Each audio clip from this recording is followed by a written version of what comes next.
A Candle to the Sun by Moabite. Twilight Sparkle wandered anxiously back and forth through the Canterlot market, occasionally poking her head into a stall before moving on to the next one.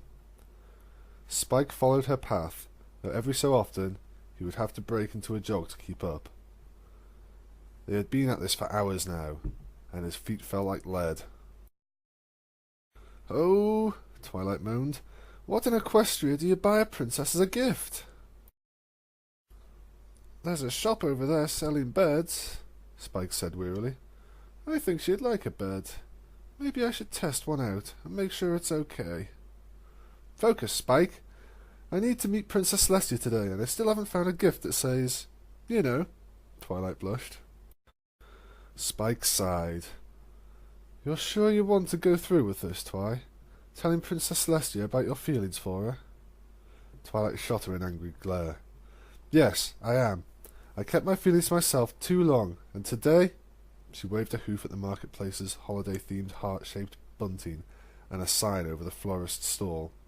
The sign said, "Say you love her with flowers. Today is the day to tell her." Spike shrugged. "Fine. I was just asking. We've been shopping since dawn, though, and I'm tired and hungry." As if prompted, his stomach rumbled loudly. "Correction," he said. "I was hungry hours ago. Now I'm starving. Can I just get one gem, please, Twi?" Twilight was about to tell him no, but a pang of conscience held her back. Trepidation over her impending confession to the princess had made her poor company on this trip, and Spike had been suffering the consequences ever since they had left Ponyville yesterday. "Fine," she conceded.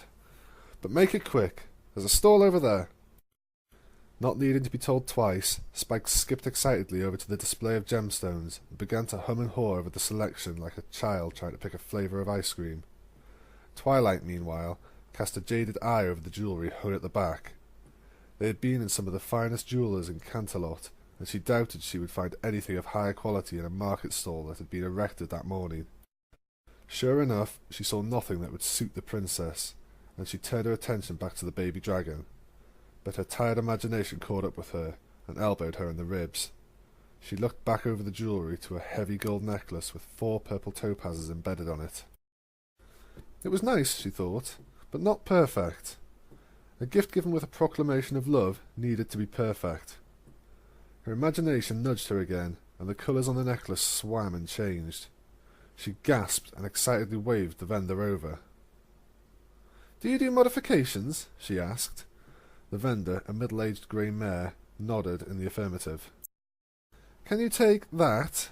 Twilight pointed at the necklace, "and change 3 of the stones for that?" She pointed at a pastel pink ruby.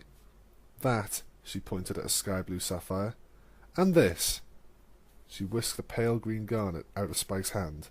He gave her a look like a kicked puppy, but she took no notice. "Sure thing, ma'am," said the jeweller. "I'll have that done within the hour, and the whole lot comes to 450 bits. Twilight balked. 450? She began, but stopped. There was no way she was going to give up this opportunity. 400, she replied. 440. Faded garnets are hard to come by. I saw a basket full of them in Lenore's jewellers this morning. 410. You'll have cuttings left over after you fit the new gems. 435. The gems I take off will be harder to sell alone. 430, and you have it ready in half an hour. Done! Twilight danced happily on the spot. Yes, finally! It's going to be perfect for her. Come on, Spike. Let's let the lady work in peace. Spike, frozen in place, stared at his empty hands where the delicious gem had once been. His lips quivered pathetically as Twilight skipped away, humming to herself. The palace was quiet. Many of the staff were taking advantage of the holiday, and only a few remained to wait on the royals. Princess Celestia had retired to her chambers and was currently flicking through a dog-eared copy of The Entwined Ship, a tawdry novel she had one of the maids sneak in for her. Trashy paperbacks were a guilty pleasure of hers, and she rarely got the chance to indulge herself while there were so many staff about. She lay on a bed of cushions on the floor, with a glass of wine by her side, the book propped up against a larger, more sombre tome.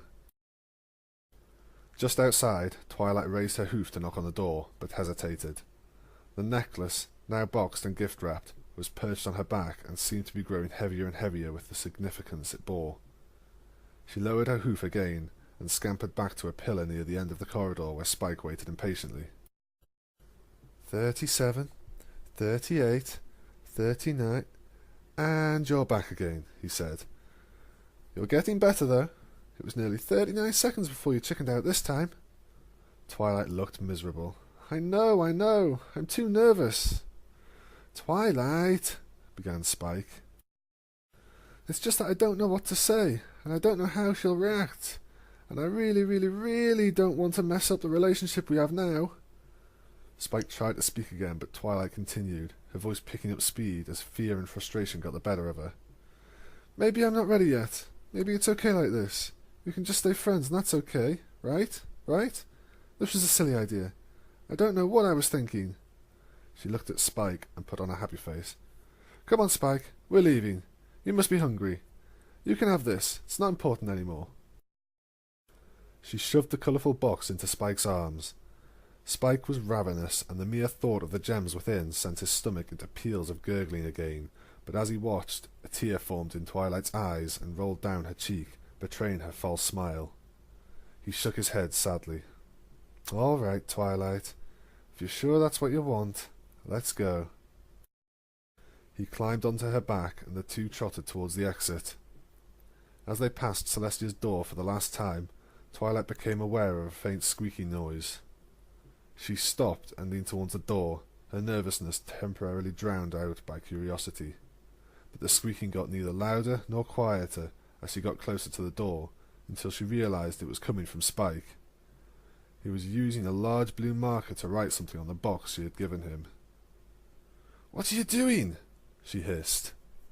Spike capped the marker and rotated the gift so Twilight could see his writing. It read, "With all my love, Twilight Sparkle." Before she could react, Spike inhaled deeply and breathed a huge gout of green flame over the box, which evaporated into a plume of smoke that flowed through the air and under Celestia's door.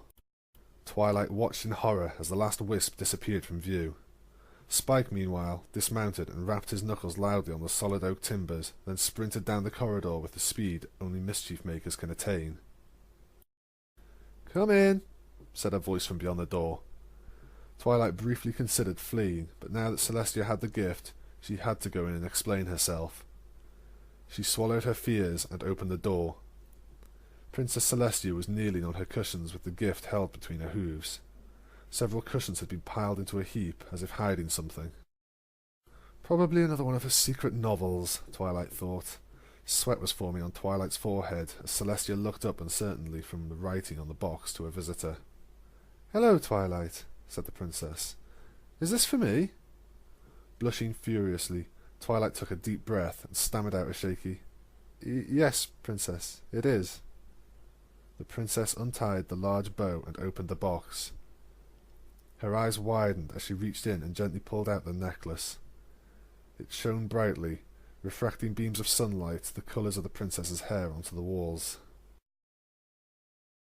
"It's beautiful," she breathed. She turned back to Twilight, still uncertain of her intentions. The purple pony swallowed hard, locked her eyes with the princess's, and began to speak. I need to tell you something. I need to tell you that everything you've done for me, all the time we've spent together here in this place, it meant a lot to me, a lot more than I ever said. When I spent time with you, I felt like I had something more than just a mentor, and I wanted to tell you today what you meant to me." Twilight lowered her horn and levitated the necklace from Celestia's hooves. She unfastened the clip, circled the chain around the princess's neck, and closed it again. The gems rested on Celestia's chest as if they belonged there. "Happy Mother's Day," Twilight finished. Princess Celestia wrapped her forelegs around the young mare's shoulders and hugged her tightly. Tears of joy ran down both of their faces.